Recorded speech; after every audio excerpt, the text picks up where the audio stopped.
Nombor 2, selawat syafaat. Muka surat 60.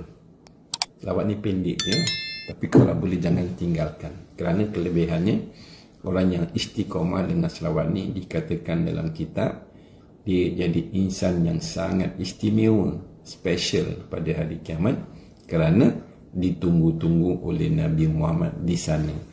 Ya Allah, berkat Rasulullah, Engkau lekatkan selawat ni di mulut kami sampai kami mati.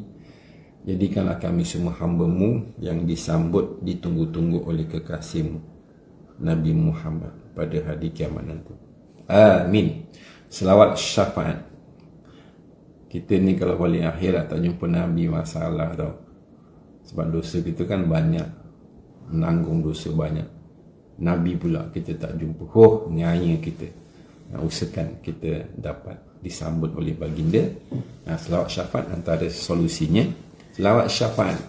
Allahumma salli ala Sayyidina Muhammad wa ala ali Sayyidina Muhammad salatan takunu laka ridha'a wa lihakihi ada'a wa a'tihil wasilah wa ba'athul maqamal mahmud alladhi wa'atah wajzihi anna ma huwa ahluh wajzihi afdala ma jazaita nabiyan an ummatih wa salli wa sallim alaihi wa ala jami'i ikhwanih minan nabiyyin wassalihin ya arhamar rahimin adada khalqik wa ridha nafsik wa zinata arsyik wa midada kalimatik. Macam biasa, walaupun kalian dah biasa dengar, Ustaz ijazahkan dalam selawat syafaat ni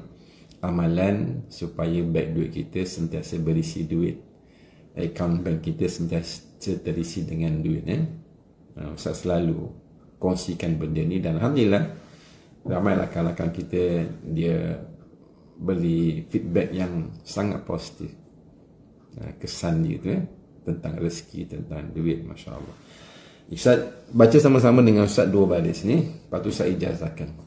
Kalau boleh ijazahkan pada anak-anak kita, kawan-kawan kita, supaya mereka berduit. Allahumma salli ala Muhammad, ikut wa ala ali Muhammad salatan takunu laka ridha'a walihakihi ada'a. 2 baris tu saja saya ijazahkan. Sebut saya terima.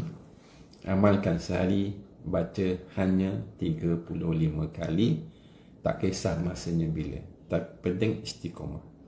Nanti kalian boleh rasa duit sebelum dan selepas amalkan selawat tu.